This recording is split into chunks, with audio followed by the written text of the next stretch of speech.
Hungary, right. They've really been making headlines, Yeah, they've been getting a lot of attention. especially with that anti-woke label. Seems like everyone's talking about it in Hungary and everywhere else. Prime Minister Viktor Orban definitely knows how to keep things interesting. He does. So, in this deep dive, we're going deep on what anti-woke actually means over there. Yeah, time to unpack it all. We've got tons of articles, analyses, all sorts of stuff. We really want to, get past the surface, go beyond just the headlines. Right, get the real story. And for you, the learner, it's all about understanding what's driving Hungary's approach, all the different sides of the story, and why it matters. Like, why should anyone even care? It's a bigger deal than a lot of people realize. Exactly. Okay, so first things first, anti-woke. What we're seeing is the Orban government is really pushing what they call traditional values. Family, religion, strong national identity, all that. Right, front and center. Yeah. And the folks who support all this, well, they see it as like a defense. A defense against, what they consider those more progressive ideas. Right. They're worried those ideas could undermine the core values, Undermine what they see as essential to Hungarian culture. Exactly. But of course, there's the flip side. Always is. Critics are saying, hold on, this focus on tradition, it could actually limit freedom, restrict diversity, that kind of thing. They're worried about who gets excluded, whose voice isn't heard. Yeah. And it's interesting how Orban himself frames it all. It's about protecting Hungary's Judeo-Christian roots, he says, and pushing back against something he calls neo-Marxist progressivism. Which is basically a term, you hear it a lot in conservative circles, that refers to, they say it's an overemphasis on social justice issues, challenging traditional norms, that kind of thing. So he's drawing a very clear line in the sand there. He is. And what's really fascinating is how much Hungary's history plays into all of this. Yeah, their past is pretty intense. You can't understand where they are now without looking back. Totally. It feels like all those historical experiences really created this strong sense of national identity. Almost like a sensitivity to anything that feels like pressure from outside. Definitely. Centuries under the Ottomans, then the Austrian Empire, and then in more recent times, Nazi Germany, the Soviet Union. One after the other. And through it all, this constant struggle for self-determination, to be their own masters. Right. So what are some of those moments, those historical turning points that really shaped this Hungarian identity that we see today? Well, you have to start with the very beginning. The Magyar tribes arriving late 9th century, led by Grand Prince Arpad. That's the founding of Hungary. Their origin story, the roots. Exactly. But then fast forward a few centuries and you hit the 1500s. Things start to get rocky. Oh, yeah. The Battle of Mohacs, 1526. Huge defeat. Ottomans occupy the country, divide it up, and later on the Habsburg monarchy comes in, exerts their own influence. So all this foreign rule really solidifies this need to control their own destiny. Exactly. And then comes World War I, 1920, the Treaty of Trianon. That was, devastating for Hungary, wasn't it? Oh, absolutely. Hungary loses 2/3 of its territory, 1/3 of its people. That's mind-blowing. It's not just lines on a map, It's this deep wound to their national identity. And it still shapes their politics, even now. Losing that much land, so many people, I can see how that would really fuel this need to protect what's left, to hold on tight to what's theirs. Definitely. And then you've got 1956, the Hungarian Revolution. Going up against the Soviets. Yeah, it doesn't work out. But it becomes this powerful symbol. This is Hungary resisting, fighting for their freedom. The David and Goliath story. Yeah. Even if they don't win, it shows their spirit. Exactly. And then finally, the end of the Soviet era, 1989, democracy joining the EU. Huge changes. Huge. They embrace democracy, see joining the EU as a return to Europe. But being in the EU, while good in a lot of ways, it also brings up these questions about sovereignty. Like, how much control do they really have? Which, taps right back into that historical sensitivity about outside influence. Right. So all of this, from the very beginning to the Soviets to the EU, it all feeds into this focus on national identity and not wanting to be pushed around that we see in Hungary today. It's all connected. It's not just politics. It's woven into the fabric of their culture. Okay, so that's the historical backdrop. Now let's zoom in on what's happening in Hungary right now. What's the impact of these anti-woke policies? What are people saying?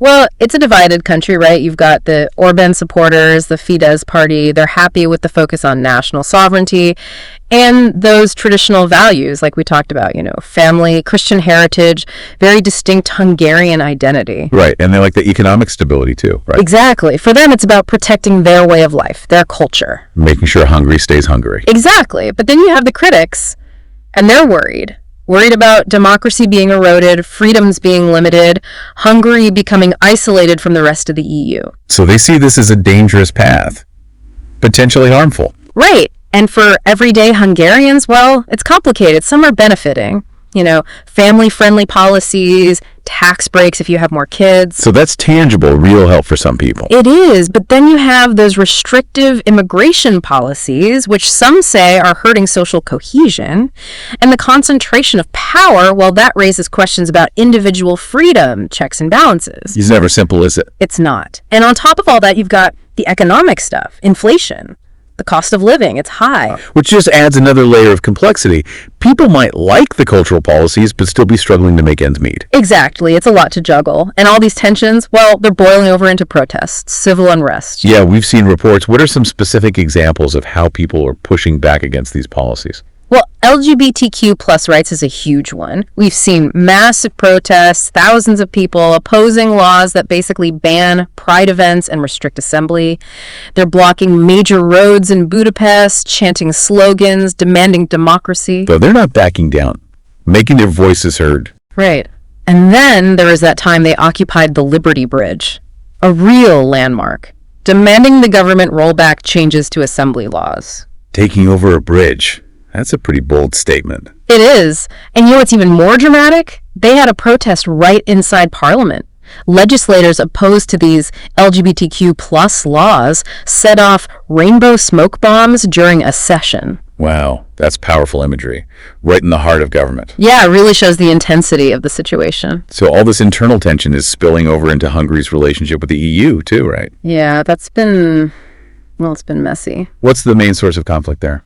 It boils down to Orban's government clashing with the EU on those big issues, rule of law, media freedom, immigration. Hungary's been called the problem child of the EU more than once. Problem child. That's not a good sign. No, it's not. And the EU is putting their money where their mouth is.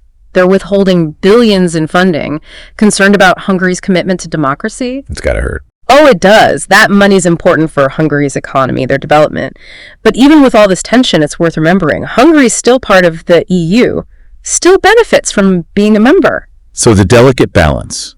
Yeah. Wanting that national sovereignty, but also being part of this bigger group with shared values.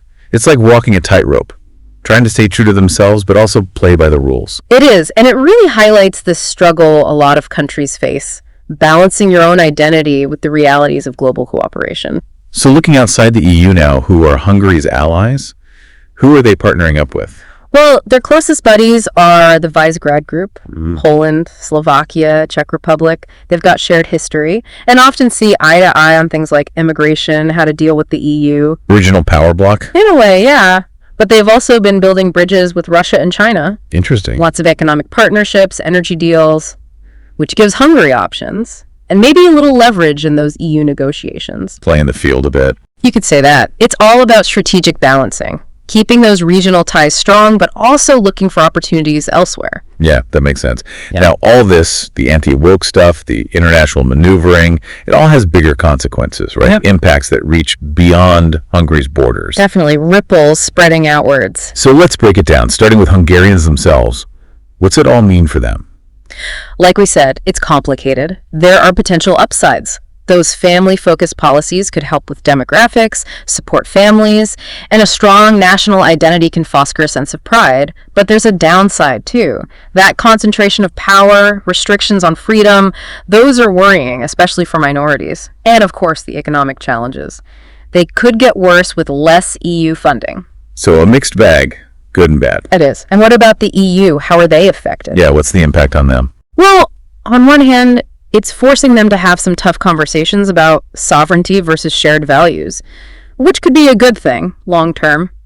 But it also weakens the EU as a whole, creates gridlock, makes it harder for them to address the big challenges, And then there's the economic fallout from all this infighting. It's like Hungary's poking at the very core of what the EU is all about. They are. And finally, you've got the global implications. Hungary cozying up to Russia and China, it shows there are alternatives to the Western-led order, which is changing the balance of power globally. But then there's that worry that what's happening in Hungary with democratic backsliding and all that, it could become a model for other countries with similar ideologies. A blueprint for how to, restrict freedoms, erode democratic norms. Exactly. So Hungary's choices, they're having repercussions way beyond their borders. A good responsibility. So where do we go from here? What are the potential long-term consequences of Hungary's current trajectory? Well, I think this focus on sovereignty, traditional values, it's only going to polarize things further, both inside Hungary and internationally. If they keep going down this road, they risk becoming isolated within the EU, losing influence. But who knows? Maybe Hungary will end up sparking a global conversation about national identity, cultural preservation. It's like they're at a crossroads. And their decisions could really reshape the political landscape. Absolutely. Their future role in the world, it's all up in the air. So, the learner, as we wrap up this deep dive into Hungary, it's clear there's a lot to unpack. It's a country wrestling with its past, its present, its future. A nation trying to figure out where it fits in. And with that in mind, here's something for you to think about. Knowing everything we've discussed, what do you think is the best path forward for Hungary? What are the critical next steps they need to take? It's a tough question, but one worth asking. One we all need to be thinking about.